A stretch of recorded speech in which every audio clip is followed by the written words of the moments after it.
कोई जानता है, मरने के बाद जब शव यात्रा होती तो सब बोलते हैं राम नाम सत्य है। जैसे अपने ब्रज में बोला जाता है कृष्ण नाम सत्य है, गोपाल नाम सत्य है, गोविंद नाम सत्य है।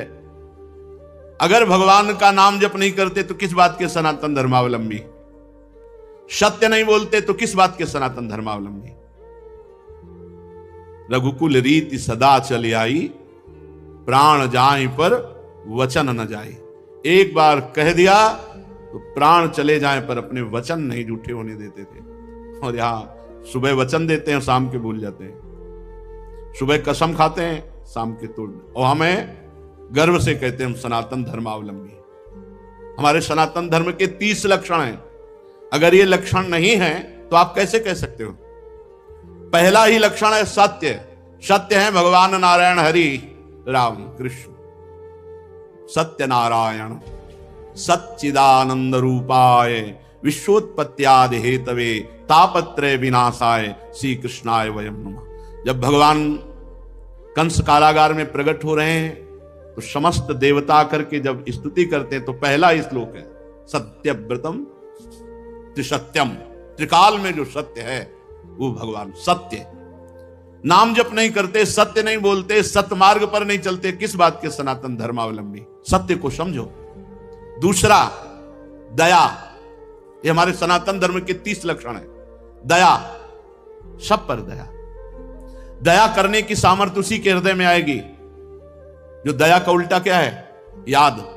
जिसे याद है कि मैं कौन हूं, मेरा कर्तव्य क्या है, मैं सनातन धर्मावलंबी हूं, मेरा कर्तव्य है सब पर दया करना और सदैव भगवान की याद में रहना और सत्य बोलना, सत्य आचरण करना।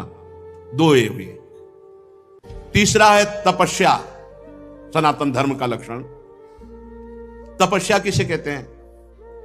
जो अपने धर्म में चलने पर कष्ट प्राप्त होता है उसे आनंद पूर्वक सहा जाए, उसे तपस्या कहते हैं। जो भी अपने धर्म पर चलने पर कष्ट मिले, काम आदि जलाते हैं, क्रोध आदि जलाते हैं, बहुत प्रकार के ताप हैं। जैसे अब प्रातःकालीन बेला पर उठ करके स्नान करके अपनी दिनचर्या पे आना बड़ा कठिन है। 8 बजे तक खूब सोना, तो कहां वो 8 बजे तक सोना और कहां 2 बजे रात्रि के जग करके अपनी दिनचर्या करना। तो अपने धर्म के पालन में जो हमें कष्ट मिलता है उसे तपस्या कहते हैं। हमारे सनातन धर्म का तीसरा लक्षण है तप, तपस्या। चौथा है शौच। शौच माने पवित्रता, शरीर की बाहरी पवित्रता और हृदय की आंतरिक पवित्रता। ये सनातन धर्म है। खड़े खड़े लघु शंका करते हैं, पूरे कपड़े में छिट्टी पड़ती है, अपवित्र। शौचालय की सीट पर बैठकर लघु शंका करते हैं, उठे चल दिए, अपवित्र। शौच हुए, वैसे हाथ धो लिया, चल दिए। नहीं, बाहरी और भीतरी दोनों पवित्रता होनी चाहिए। लघु शंका ऐसे स्थान पर करो जहां लौट कर तुम्हारे ऊपर छिट्टी न पड़े। हाथ धोइए, पैर धोइए, आचमन कीजिए। शौच उतने ही कपड़ा पहनकर होइए जितने प्रक्षालन धो सको। और साबुन मात्र से पवित्रता नहीं मानी जाती। साबुन से एक बार हाथ धो लो तो एक बार रज से जरूर हाथ धो। थोड़ी रज ले लो। मान लो आजकल बड़ी आधुनिकता है कि नालियां जाम हो जाएंगी, तो थोड़ी रज ले लो। और रज का स्पर्श ही पवित्र करता है। जल, मिट्टी, रज आदि से बाहरी पवित्रता। और छल कपट, गंदी बातें सोचना, गंदी बातों के संकल्प बनाना, ये सब अंदर की अपवित्रता है। इसका त्याग कर दे। छल कपट, गंदी बातों का चिंतन, गंदी बातों का संकल्प त्याग करने से आंतरिक पवित्रता होती है। और बाह्य और आंतरिक दोनों पवित्रता पूर्ण रूप से सुरक्षित रहेगी यदि धर्म का पहला लक्षण सत्य। सत्य है हरि, सत्य है हरि नाम। यदि नाम चल रहा है तो भीतर और बाहर दोनों से पवित्र रहोगे। सवायाभ्यंतर शुचि, वाय अभ्यंतर शुचि। जो नाम जापक है उस अंदर और बाहर दोनों से पवित्र रहता है। जब तक पवित्र नहीं रहोगे तब तक आप उच्च कोटि के विचार वाले नहीं बनोगे। पक्की बात समझना। जितना आप पवित्र रहोगे उतने ही आपको दैवी संपदा के विचार आएंगे, उतने ही दिव्य महापुरुष आपसे मिलने आएंगे अव्यक्त रूप से। अब आप समझो, ये बात हम कह रहे हैं, इसमें कितने % लोग बच रहे हैं? पवित्रता बहुत जरूरी है। पवित्रता, ये जो आज के लोग है ना, बोले मन पवित्र होना चाहिए। सर ये बाहरी सब क्या है, तो दिखावा है। तो मन कैसे पवित्र होगा? बाहरी तो तुम्हारा मन अपवित्र हुआ है, भोगों में, शरीर में, संसार में। तो यहीं से पवित्रता शुरू होगी, तब तुम्हारा मन पवित्र होगा। बाहर से पवित्र होते होते अंदर पवित्र हो जाओगे। बाहर अपवित्र है तो हमारा सनातन धर्म का लक्षण चौथा है पवित्रता। पहला सत्य, फिर दया, फिर तपस्या, फिर पवित्रता। 30 लक्षण है ये सनातन धर्म है, इसको समझो। पवित्रता बड़ा कठिन है पवित्र रहना। आप देखो बड़ा कठिन है पवित्र रहना। पवित्रता अत्यंत अनिवार्य है सब साधक के ध्यान। पवित्रता, अगर पवित्रता नहीं तो आपका विचार उत्तम नहीं हो सकते। आप महापुरुषों का जो चिंतन शैली है वहां नहीं पहुंच सकते।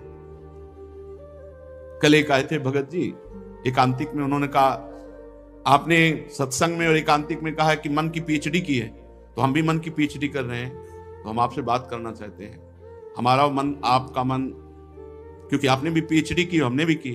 तुमको आप पढ़ के की? बोले हाँ। तुमको हम पढ़े थोड़ी पीएचडी, हमारा तो विनोद में कहा था, हम तो मन को पढ़ा है, हमने मन को पढ़ा है। आप मन के विषय में पढ़ा होगा, हमने मन को पढ़ा है। तो बोले फिर तो हमारा और मन आपका समान हुआ। तुम्हारे मन को देखने की हमारी रुचि नहीं है और हमारे मन में पहुंचने की तुम्हारी सामर्थ्य नहीं है। तुम्हारे मन को देखने की हमारी रुचि नहीं है, क्योंकि मन की रुचि जान नहीं विधि अनुसार है, और तुम्हारा मन हमारे मन तक पहुंच जाए इतनी सामर्थ्य नहीं। आ जाएगी, मानो देह है, हरिवंश शरणागत हो, किसी सहचरी की कृपा हो जाए तो भले, नहीं ऐसे अनुमान से थोड़ी जान सकते हो। तितिक्षा, पांचवा है सहनशीलता। तितिक्षा ये सनातन धर्म है। देखो महाराज शिवी ने कबूतर की रक्षा के लिए अपने देह के मांस को काट के दिया। तितिक्षा, दूसरों के हित के लिए, दूसरों के मंगल के लिए भीषण से भीषण कष्ट सह जाना, भारी से भारी कष्ट धर्म के लिए सह जाना। श्री गुरु गोविंद सिंह के दोनों लाडले राजकुमार प्राण प्रिय दीवाल में चुनाए जा रहे हैं, लेकिन धर्म के आगे ना उनके हृदय में शोक है, ना उनके हृदय में मोह है। धर्म के लिए बलिदान। तितिक्षा, हर कष्ट को सहकर अपने धर्म का पालन करना, धर्म का त्याग नहीं करना। धर्म भगवान का साक्षात स्वरूप है। अगर आप धर्म के लिए कष्ट सहेंगे तो फिर कष्ट रह ही नहीं जाएंगे, अद्भुत आनंद आएगा। तितिक्षा, हर कदम धर्मात्मा पुरुष के सामने कष्ट रूपी कांटे बिछाए जाते हैं, और जब उन पर वो चलता है तो हर कांटा उसके लिए फूल के समान हो जाता है। पर इतनी हिम्मत होनी चाहिए, ये धर्म रूपी मार्ग में चलने पर ये शूल फूल बन जाएंगे, पर पहले शूल। इसीलिए धर्म पर चलना बड़ा कठिन होता है। तितिक्षा, सहनशीलता, हर परिस्थिति में सहनशीलता। और उचित अनुचित का विचार छठवां है, ये विवेक। सनातन धर्म का छठा लक्षण विवेक, सत असत का विचार, उचित अनुचित का विचार। उचित क्या है, अनुचित क्या है, सत क्या है, असत क्या है, इसका विचार ये विवेक से होता है। ये विवेक कहां मिलता है? बुद्धि तो सबके हो सकती है, पर विवेक नहीं। विवेक सत्संगियों को मिलता है। बिन सत्संग विवेक न होई। बिना सत्संग के विवेक हो ही नहीं सकता, और सत्संग बिना भगवान की कृपा के नहीं मिलता। बिन सत्संग विवेक न होई, राम कृपा बिनु सुलभ न सोई। राम कृपा बिनु सुलभ न सोई। उचित अनुचित का विचार। सातवां, मन का अधीन करना। यह है सनातन धर्म। मन का अधीन करना, संयम मिलेगा। जो मन चाहे वो थोड़ी नहीं, जो धर्म कह रहा है उसके अनुसार मन को चलाना, ये मन का संयम करना बड़ा कठिन है। मन का संयम करना, बातें बना लेना, अधिक बात, बड़े बड़े ज्ञान की बातें आके जब करते हैं, फिर जब मन के संयम की बात करते हैं, ईमानदारी से वृंदावन में बैठे हो, सत्य बताओ, तो फिर चुप हो जाते। ज्ञान तभी सार्थक है जब संयतेंद्रिय, श्रद्धावान लभते ज्ञानम तत्परा संयतेंद्रिय। जो तुमने ज्ञान जाना, तत्परा उसके परायण हो और अपनी इंद्रिय मन को संयम में लो, तब तो तुम्हारा ज्ञान सार्थक। नहीं तो बकवास है, ज्ञान थोड़ी है। ये बातें बनाना अलग बात है। अपने लोग पूरा जीवन इसी में चल रहे हैं, पूरा जीवन का निर्णय बता रहे हैं। भगवान की कृपा के बिना एक कदम भी नहीं चल सकते। भगवान की कृपा के बिना एक दिन भी पवित्र नहीं रह सकते, एक दिन भी। ये हाथ उठा के थे, कोई मुझ टे तो भाई अलग है, कभी हमें मिले ऐसा कोई कि भाई बकाया हम जैसे बता रहे हैं कि एक दिन भी साधना परायण होकर पूर्ण पवित्र जीवन तो ये भगवान की कृपा से निपटा, पूरा जीवन तो बहुत बड़ी बात है। मन का संयम और फिर इंद्रियों का संयम। फिर अगला है अहिंसा। मन से, वचन से, शरीर से किसी की भी हिंसा ना करना, यह सनातन धर्म है। अहिंसा। वाणी से ऐसे कठोर शब्द मत बोलो किसी का दिल दुख जाए। आपको बोला हो तो उसका स्वभाव है, आप सनातन धर्मावलंबी, आप ऐसा ना बोलें। शरीर से किसी को पीड़ा पहुंचाएं, ऐसा हमारा आचरण ना हो। मन से किसी का बुरा सोचे, ऐसा हमारा मन ना हो। तो हमारा तन, मन, वचन तीनों हिंसा रहित हो, तभी अहिंसा इस सनातन धर्म का लक्षण हमारे हृदय में आएगा। फिर है ब्रह्मचर्य, इस सनातन धर्म का लक्षण। सत्य, दया, तपस्या, शौच, तितिक्षा, उचित अनुचित का विचार, मन का संयम, इंद्रियों का संयम, और 9वां अहिंसा, और 10वां ब्रह्मचर्य। ये ब्रह्मचर्य सबके लिए है। बहुत घातक है भोगों का आकर्षण। ब्रह्मचर्य के बिना पूरा का पूरा जीवन खोखला हो जाता है। मन से, वचन से और शरीर से, तीनों से ब्रह्मचर्य होता है। मन का ब्रह्मचर्य, विषयों का चिंतन ना करना। यहीं से नाश प्रारंभ होता है, पतन यहीं से होता है। ध्यायतो विषयान पुंसान संगास्ते सूपजायते, संगात संजायते कामः, कामः क्रोधो विजायते, क्रोधात् भवति सम्मोहा, सम्मोहात् स्मृति विभ्रमा, स्मृति भ्रंशात् बुद्धिनाशो, बुद्धिनाशात् प्रणश्यति। सबसे पहला पतन जो होता है वो विषयों का चिंतन होता है। ध्यायतो विषयान पुंसान। जब हम भोगों का चिंतन करते हैं तो हमें भोगों की आसक्ति प्रकट होती, फिर संग करने का मन होता है। संगास्ते सूपजायते। जब हम विषयों का चिंतन करते हैं तो विषयों का संग करने का, विषय भोगने की इच्छा प्रकट होती। जहां विषय भोगने की इच्छा प्रकट हुई, काम राज्य हृदय में छा गया। संगात संजायते कामा। और कामना जब बढ़ी तो सब मूढ़ता छा जाती है, स्मृति नष्ट हो जाती है। हम कौन है, हमारा क्या कर्तव्य है, हम क्या कर रहे हैं। सच्ची मानिए बहुत निकृष्ट काम। वचन से हमें कभी भोगों की बातें नहीं करनी, और शरीर से हमें कभी भोग क्रिया नहीं करनी। अधर्मयुक्त क्रिया का त्याग, धर्मयुक्त क्रिया की स्वीकृति, ये गृहस्थ धर्म और संपूर्णतया विरक्त धर्म।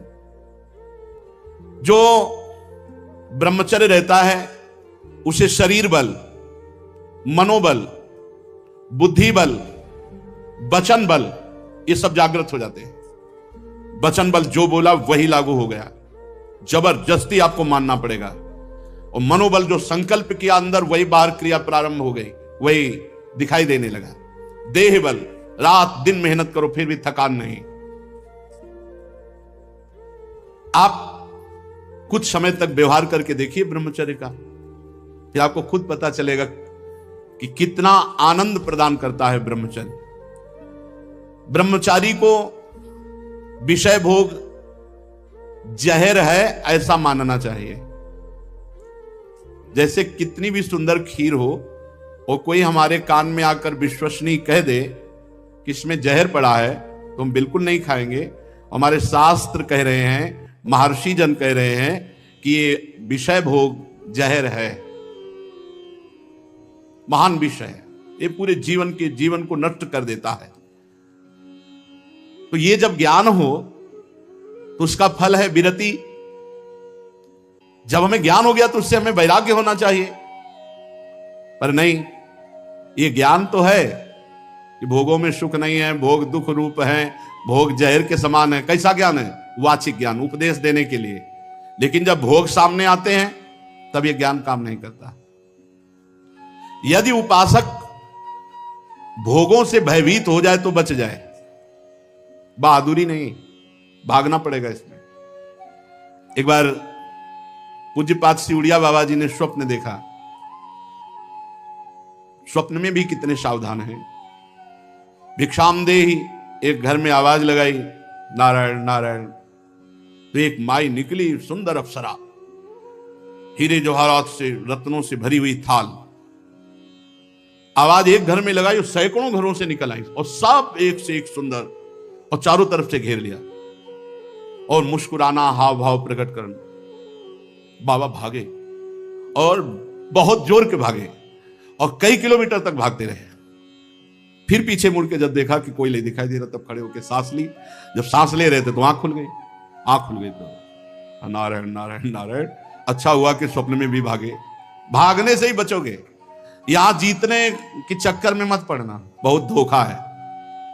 ये मन बहुत धोखेबाज है। यदि कोई विषय से ऐसा भय रखे जैसे सांप, बिच्छू या सिंह, कोई सांप आके गले लगना चाहे तो आप क्या करोगे? भागोगे ना। और बाघ देख लो, सिंह देख लो, भागोगे ना। ऐसे ही विषय भोग की इच्छा वाले कोई शरीर तुम्हारे नजदीक आ रहा है और तुम्हें भय नहीं लग रहा है, इसका मतलब है मरना चाहते हो, भ्रष्ट होना चाहते हो, नष्ट होना चाहते हो।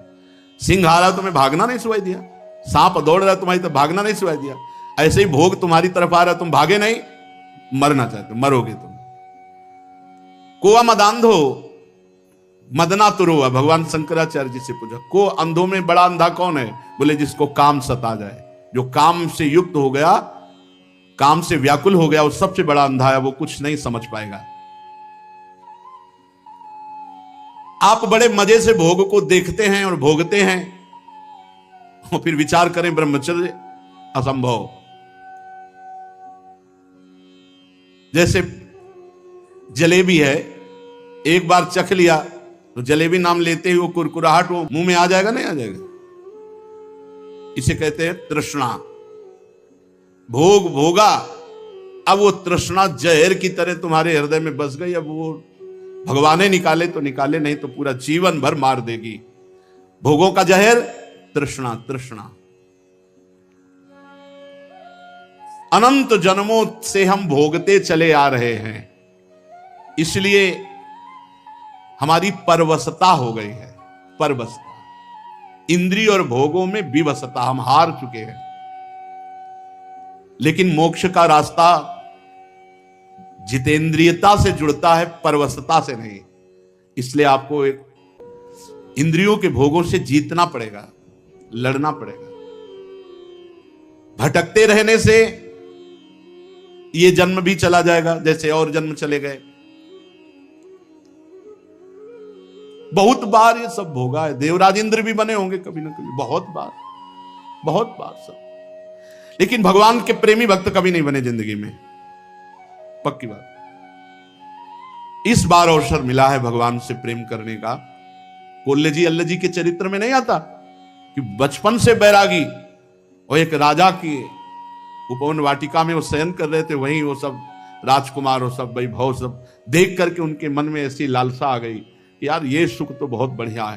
तो भगवत प्राप्ति रुक गई और उनका अगला जन्म हुआ और राजकुमार से मित्रता हुई और सारे भोग उनको मिले।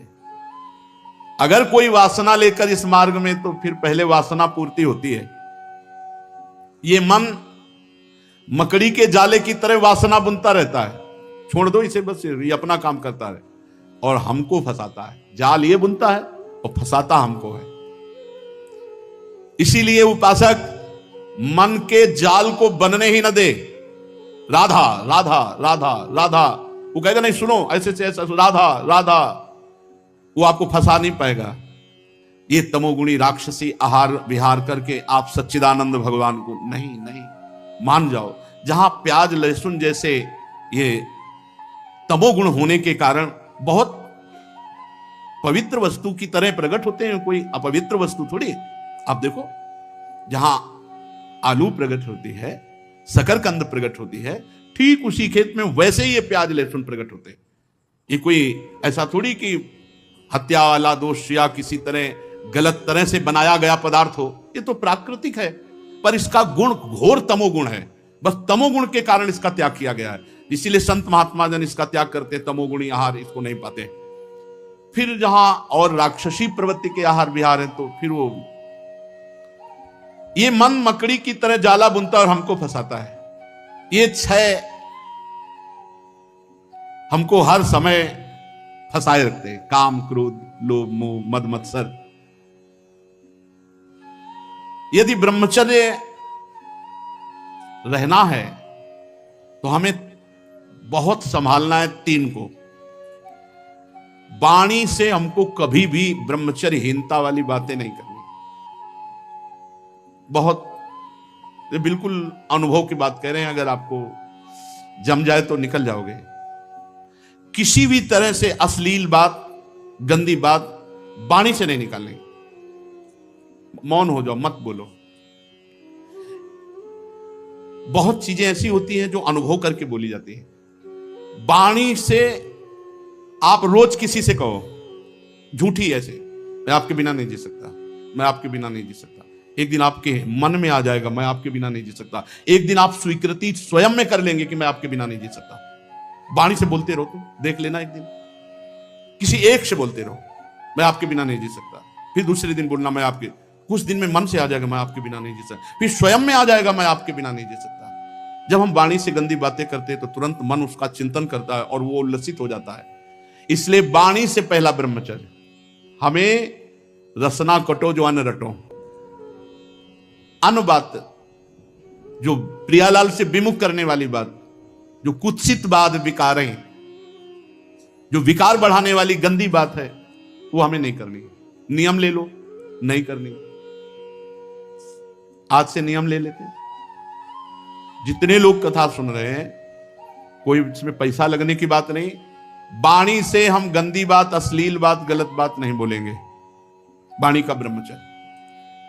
वाणी से गंदी बात नहीं बोलेंगे, अश्लील बात नहीं बोलेंगे, जो भगवत विमुख करने वाली बात है हम नहीं बोलेंगे। नियम ले लो, कोई कसम खाने की बात थोड़ी है। नियम ले लो, जहां ऐसी बात आवे हम मौन हो जाओ। दूसरी बात, श्रवणेंद्री से हम कभी अश्लील बात नहीं सुनेंगे, गंदी बात नहीं सुनेंगे। बहुत प्रभाव पड़ता है, बहुत प्रभाव पड़ता है। श्रवणेंद्री से जो हम सुनते हैं उसका तत्काल मन पकड़ करके मनन करता है और वो उसी तरफ चल पड़ता है जिस तरफ की बात हम सुनते हैं। और नेत्रेंद्री से जो हम देखते हैं वो बहुत तुरंत प्रभाव पड़ता है।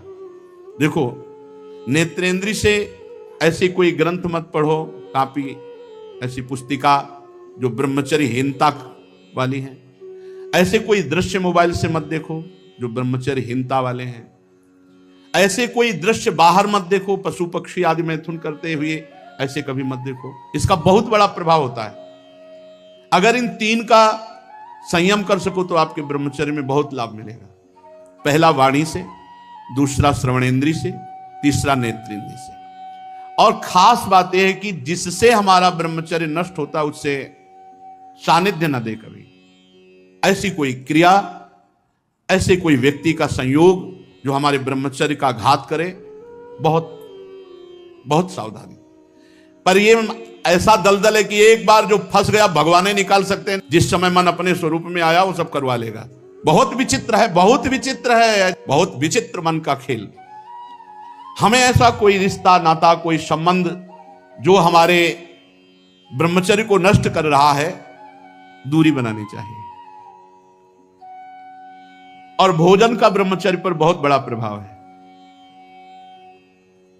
यदि आप अधिक मिर्च वाली, घर में ही बना के करें, अधिक मिर्च वाली, अधिक तेल घी वाली ये पदार्थ पाएंगे तो ब्रह्मचर्य स्वाभाविक नष्ट हो जाएगा बिना किसी क्रिया के। ब्रह्मचारी को एक बीमार की तरह भोजन पाना चाहिए।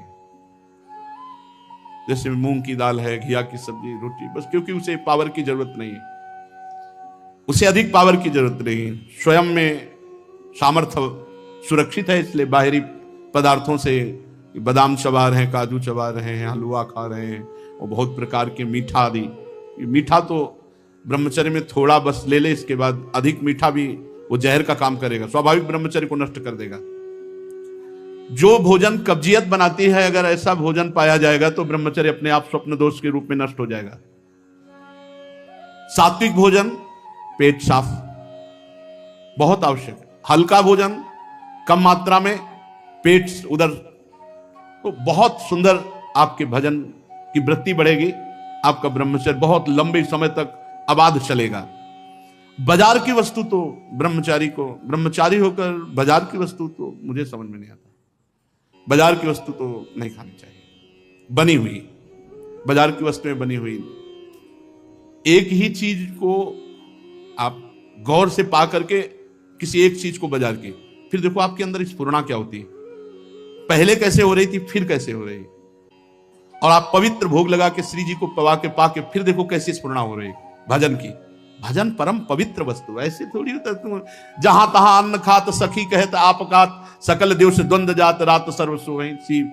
सेवक जी महाराज जहां तहां अन्न खात, बाजार का भोजन हो बोले ब्रह्मचारी जी हैं, नहीं हो पाएगा भाई, ब्रह्मचर्य नहीं हो पाएगा। हाँ नाम लिख सकते हो, टाइटल तो बन सकता है, लेकिन सही माने में आपका ब्रह्मचर्य जब तक आपका आहार शुद्ध, अगर अपने धर्म को सुरक्षित रखना चाहते हो तो बाजार का भोजन। और छोटे छोटे बच्चों में बहुत सी गलतियां ऐसी आ चुकी हैं जो उनके जीवन को नष्ट कर रही हैं। हमें ऐसे कई बच्चे मिले हैं, तो माता पिता को चाहिए कि छोटे बच्चों से भी मित्रता का व्यवहार करें, उनको इतना फ्री करें कि वो आपसे अपनी बात बता सकें और आप उनको सही दिशा दे सकें।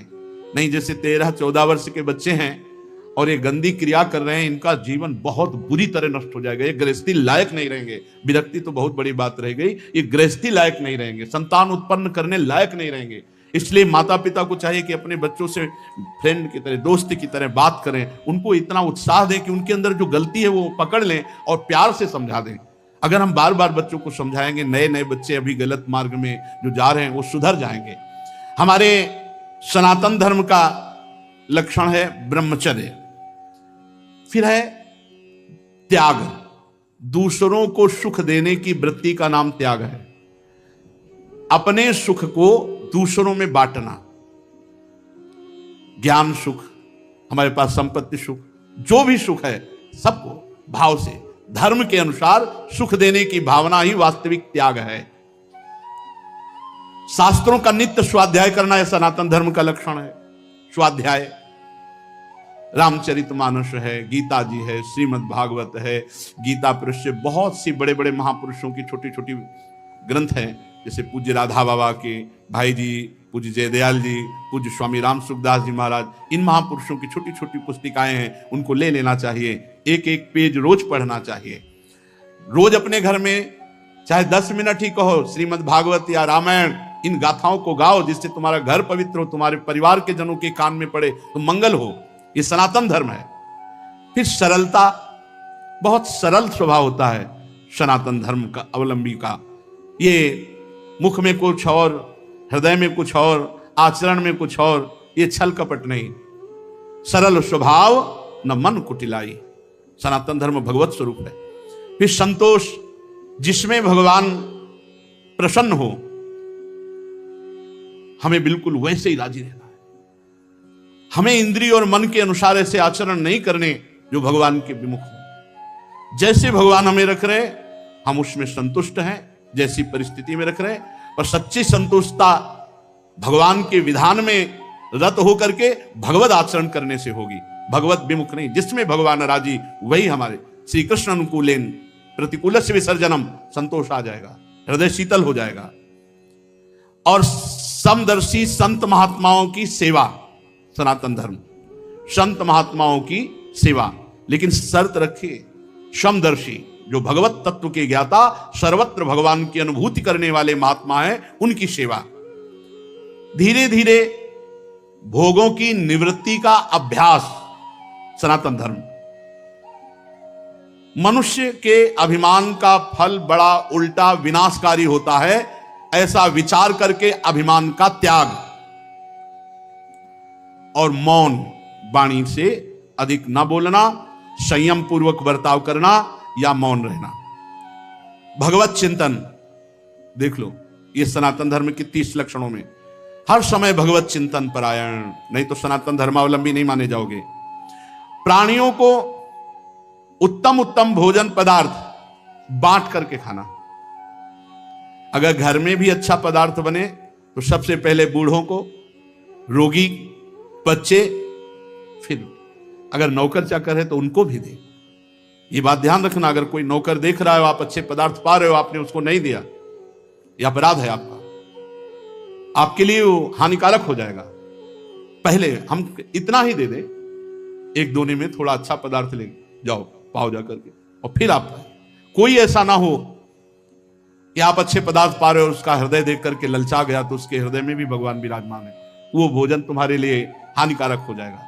अच्छे अच्छे पदार्थ दूसरों को बांट करके, पवा करके पाना। सब जीवों में, खास करके मनुष्यों में, अपने इष्ट देव का भाव रखना और भगवान के नाम, गुण, लीला का श्रवण, कीर्तन, स्मरण, भगवान की सेवा, पूजा, नमस्कार, भगवान के प्रति दास्य, सख्य, आत्मसमर्पण, ये 30 सनातन धर्म के लक्षण हैं। सत्य, दया, तपस्या, शौच, तितिक्षा, उचित अनुचित का विचार, मन का संयम, इंद्रियों का संयम, अहिंसा, ब्रह्मचर्य, त्याग, स्वाध्याय, सरलता, संतोष, समदर्शी महात्माओं की सेवा, धीरे धीरे सांसारिक भोगों की चेष्टा से निवृत्ति। मनुष्य के अभिमानपूर्ण प्रयत्नों का फल उल्टा ही होता है, विनाशकारी। ऐसा विचार, मौन और भगवत चिंतन, प्राणियों को अन्न आदि पदार्थों का विभाजन करके पाना, और विशेष करके संपूर्ण चराचर जगत में मनुष्यों में इष्ट देव का भाव रखना, सब जीवों में रखना, पर विशेष करके मनुष्यों में, और भगवान जो परम करुणामय है उनके नाम, गुण, लीला आदि का श्रवण, कीर्तन, स्मरण, सेवा, पूजा, नमस्कार, दास्य, सख्य, आत्मसमर्पण, ये 30 सनातन धर्म के लक्षण हैं। जो मानव इनका पालन करता है वो सीधे भगवान को प्राप्त हो जाता है। ये धर्म है हमारा, ये हमारा सनातन धर्म है। जो इन 30 लक्षणों का पालन करे तो धन्यवाद है, और कोई लक्षण ना हो, एक लक्षण पकड़ लो, नाम, 29 आ जाएंगे अपने आप। ये जन्मना मरना, ये मान अपमान, सुख दुख भोगते हुए बहुत जन्म हो गए, अब नहीं खेलना इस खेल को। लेकिन वाणी से कहने से नहीं रुकेगा, ये हृदय से चाह हो जाए कि अब इस खेल को नहीं खेलना। चलते हैं श्रीमद् भागवत महापुराण। प्रसंग आपने श्रवण किया, भगवान नरसिंह देव का प्रादुर्भाव, हिरण्यकश्यप का उद्धार, प्रहलाद जी की पावन स्तुति, भगवान की विशेष कृपा प्रहलाद जी पर, फिर भगवान महादेव जी के द्वारा जो मायासुर ने 3 पुरों की रचना की और विश्व का संहार करने में लग गए दैत्य लोग, भगवान पिनाक पाणी ने बाण संधान किया तो अरबों असंख्यों एक बाण से बाण प्रकट होते हुए त्रिपुर में वास करने वाले समस्त दैत्यों का विनाश कर दिया। पर मायासुर ने उन सब दैत्यों को, उसी पुर में एक अमृत कुंड था, उसमें डाल डालकर सबको जीवित कर दिया। फिर वो विमान पर आरूढ़ होकर के विश्व का संहार करने लगे। तो भगवान श्री हरि बने गाय और ब्रह्मा जी बने बछड़ा, और चुपके से जाकर के पूरा अमृत कुंड का अमृत पी गए। फिर महादेव जी से कहा आप संधान करो। पिनाक पाणी महादेव जी ने पुनः संधान किया, बाण 3 पुरों को भस्म कर दिया। इसलिए भगवान शंकर का नाम त्रिपुरारी पड़ा। श्री देवर्षि नारद जी राजसूय यज्ञ में महाराज युधिष्ठिर को यह कथा सुना रहे हैं। गंगा जी के पावन तट पर श्री सुखदेव जी महाराज परीक्षित जी को सुना रहे हैं। युधिष्ठिर जी ने पूछा नारद जी से, भगवान अब मैं आपके श्रीमुख से वर्ण और आश्रमों के सदाचार के साथ मानव धर्म का, सनातन धर्म का महामहिम स्वरूप सुनना चाहता हूं। क्या सदाचार है, क्या वर्ण धर्म है, क्या आश्रम धर्म है, और क्या मानव धर्म है, और क्या सनातन धर्म है? क्योंकि धर्म से ही मनुष्य को ज्ञान होता है, अधर्मी को अज्ञान घेरता है, धर्मात्मा को ही ज्ञान होता है। और ज्ञानी पुरुष ही संसार के भोगों का त्याग करके भगवत मार्ग का अनुसरण करके भगवान का साक्षात्कार करता है। हे देवर्षि नारद जी, आप स्वयं प्रजापति ब्रह्मा जी के पुत्र हैं। आपकी तपस्या, योग एवं समाधि ये इतनी सर्वश्रेष्ठ है कि आपकी समानता कोई नहीं कर सकता। आप समान भाव वाले, नारायण परायण, दयालु, सदाचारी, शांत और भगवत धर्म के गुप्त से गुप्त रहस्य को जानने वाले हैं। इसलिए आप जैसा वर्णन करेंगे दूसरे की सामर्थ्य नहीं है। आप कृपा करके हमारे प्रश्न का उत्तर दीजिए। वर्ण धर्म क्या है, आश्रम धर्म क्या है, मानव धर्म क्या है और सनातन धर्म क्या है? नारद जी ने कहा, युधिष्ठिर, अजन्मा भगवान समस्त धर्मों के मूल कारण है। जितने भी धर्म हैं सबके मूल कारण परमेश्वर ही हैं, भगवान ही हैं। चाहे जिस नाम से पुकारा जाए सबके मूल कारण भगवान है। वही प्रभु चराचर जगत के कल्याण के लिए धर्म रूप से अवतरित हुए। जो सनातन धर्म है वो वेद स्वरूप है। जो वेद है वो भगवान है। इसलिए भगवान श्री हरि ही सनातन धर्म है। जो भगवान श्री हरि के तत्व को जानने वाला महात्मा है वो सनातन धर्म है। जो स्मृतियां हैं वो सनातन धर्म है। धर्म पूर्वक जब कर्म किया जाता है तो कभी आत्मग्लानि नहीं होती, सदैव आनंद प्राप्त होता है। और जब धर्म से विमुख आचरण किया जाता है तो आत्मग्लानि होती है। हमारे सनातन धर्म के 30 लक्षण हैं। ये देवर्षि नारद जी कह रहे हैं सनातन धर्म क्या है? वेद। वेद क्या है? भगवान का साक्षात स्वरूप श्री हरि ही वेद रूप से हैं। तो सनातन धर्म वेद, सनातन धर्म श्री हरि और सनातन धर्म साक्षात भगवान का स्वरूप है। और ये 30 लक्षण हैं सनातन धर्म के। ये जो सनातन धर्मावलंबी जन हैं ध्यान दें, हमारे सनातन धर्म के 30 लक्षण हैं ये। सबसे पहला है सत्य। ये जो झूठ बोलते हैं अपने को सनातन धर्मावलंबी कहते हैं, ये धर्म का उल्लंघन कर रहे हैं। और अब 100 में कम संख्या होगी, 1000 में कोई एक हो जो इस बात पर विचार करता हो कि मैं झूठ ना बोलूं। 1000 में 100 तो नहीं पढ़ पाएगा। 100 में 99 बोले तो नहीं चलेगा। 1000 में एक कोई होगा जो ये विचारवान हो कि मैं सत्य बोलूं, झूठ ना बोलूं। हम लोग बड़े गर्व से कहते हैं हम सनातन धर्मावलंबी हैं। तो सनातन धर्म का पहला लक्षण है सत्य। और सत्य क्या है? भगवान। सब कोई जानता है मरने के बाद जब शव यात्रा होती तो सब बोलते हैं राम नाम सत्य है। जैसे अपने ब्रज में बोला जाता है कृष्ण नाम सत्य है, गोपाल नाम सत्य है, गोविंद नाम सत्य है। अगर भगवान का नाम जप नहीं करते तो किस बात के सनातन धर्मावलंबी? सत्य नहीं बोलते तो किस बात के सनातन धर्मावलंबी? रघुकुल रीति सदा चली आई, प्राण जाए पर वचन न जाए। एक बार कह दिया तो प्राण चले जाएं पर अपने वचन नहीं झूठे होने देते थे। और यहां सुबह वचन देते हैं, शाम के भूल जाते हैं। सुबह कसम खाते हैं, शाम के तोड़। और हमें गर्व से कहते हैं हम सनातन धर्मावलंबी हैं। हमारे सनातन धर्म के 30 लक्षण हैं। अगर ये लक्षण नहीं है तो आप कैसे कह सकते हो? पहला ही लक्षण है सत्य। सत्य है भगवान नारायण हरि राम कृष्ण। सत्य नारायण सच्चिदानंद रूपाय विश्वोत्पत्त्यादि हेतवे तापत्रय विनाशाय श्री कृष्णाय वयम नमः। जब भगवान कंस कारागार में प्रकट हो रहे हैं तो समस्त देवता करके जब स्तुति करते हैं तो पहला ही श्लोक है सत्यव्रतम त्रिसत्यम। त्रिकाल में जो सत्य है वो भगवान सत्य। नाम जप नहीं करते, सत्य नहीं बोलते, सत्य मार्ग पर नहीं चलते, किस बात के सनातन धर्मावलंबी? सत्य को समझो। दूसरा दया। ये हमारे सनातन धर्म के 30 लक्षण हैं। दया, सब पर दया। दया करने की सामर्थ्य उसी के हृदय में आएगी जो दया का उल्टा क्या है? याद।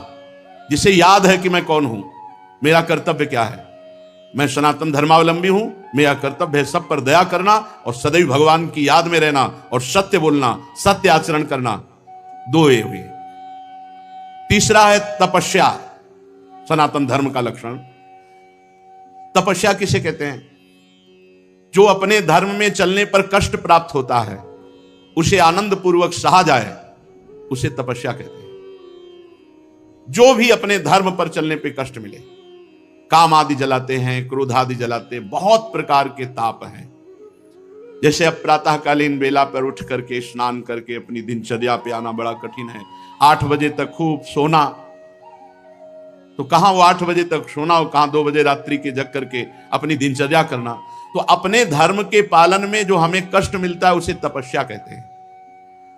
हमारे सनातन धर्म का तीसरा लक्षण है तप, तपस्या। चौथा है शौच।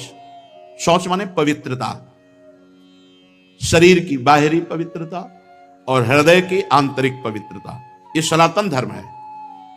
खड़े खड़े लघु शंका करते हैं, पूरे कपड़े में छिट्टी पड़ती है, अपवित्र। शौचालय की सीट पर बैठकर लघु शंका करते हैं, उठे चल दिए, अपवित्र। शौच हुए, वैसे हाथ धो लिया, चल दिए। नहीं, बाहरी और भीतरी दोनों पवित्रता होनी चाहिए। लघु शंका ऐसे स्थान पर करो जहां लौट कर तुम्हारे ऊपर छिट्टी ना पड़े। हाथ धोइए, पैर धोइए, आचमन कीजिए। शौच उतने ही कपड़ा पहनकर होइए जितने प्रक्षालन धो सको। और साबुन मात्र से पवित्रता नहीं मानी जाती। साबुन से एक बार हाथ धो लो तो एक बार रज से जरूर हाथ धो। थोड़ी रज ले लो, मान लो आजकल बड़ी आधुनिकता है कि नालियां जाम हो जाएंगी, तो थोड़ी रज ले लो। और रज का स्पर्श ही पवित्र करता है।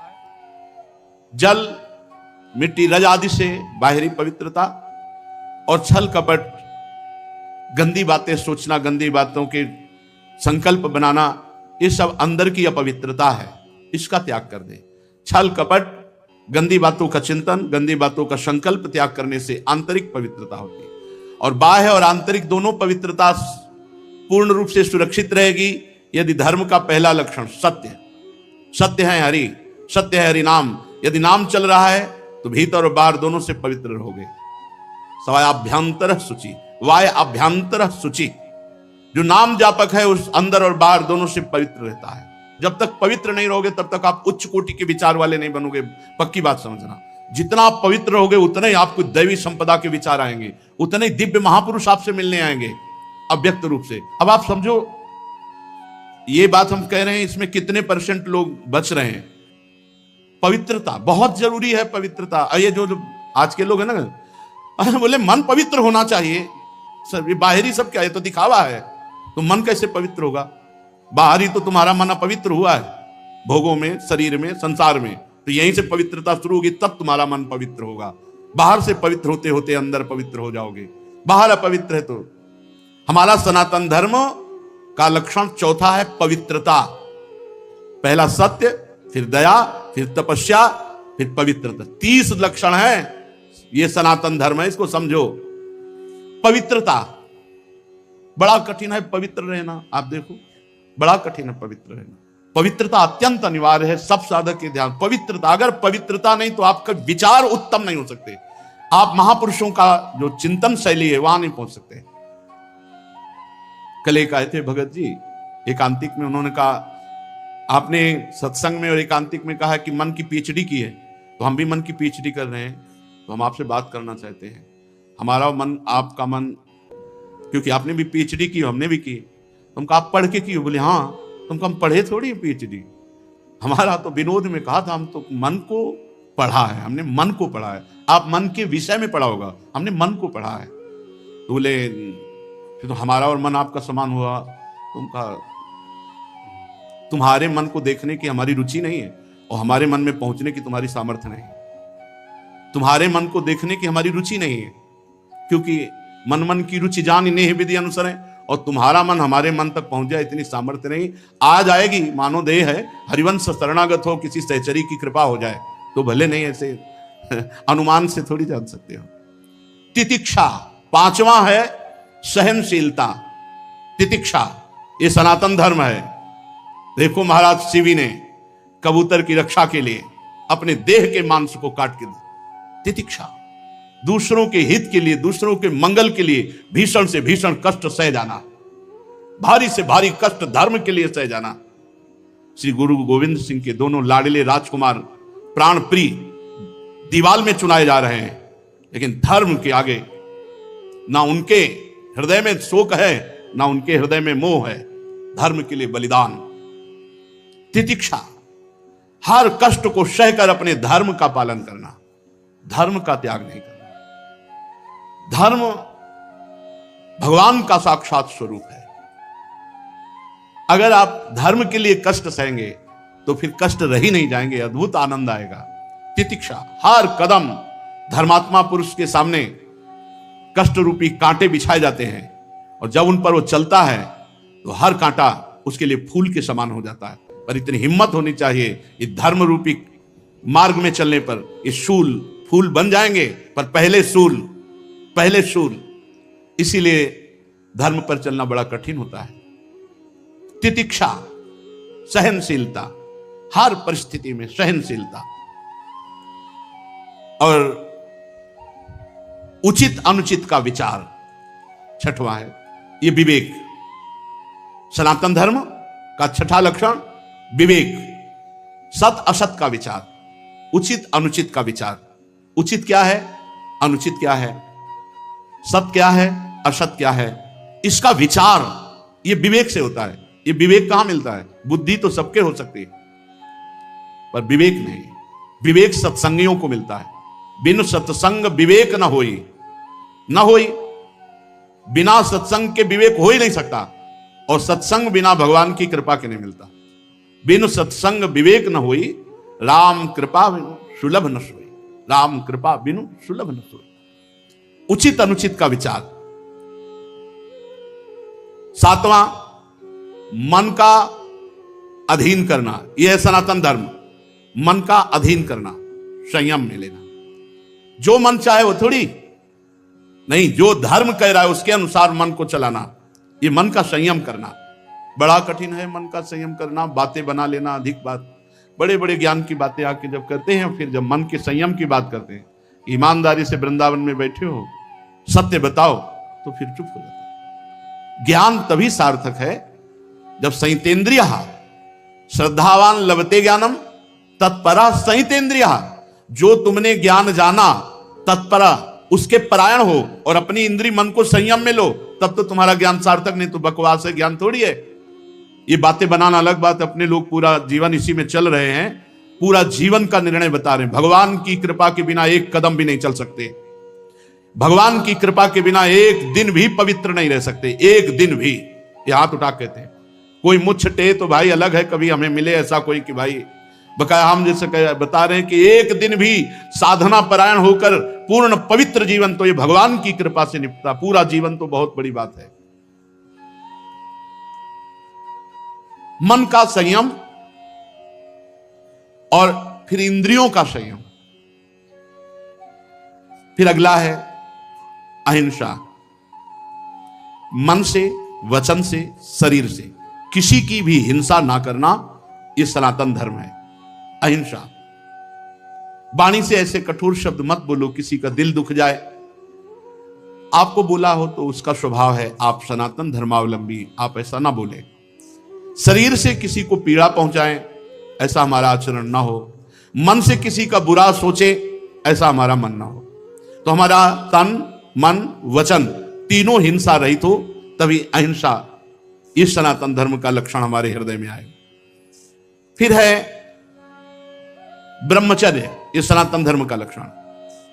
सत्य, दया, तपस्या, शौच, तितिक्षा, उचित अनुचित का विचार, मन का संयम, इंद्रियों का संयम, और 9वां अहिंसा, और 10वां ब्रह्मचर्य।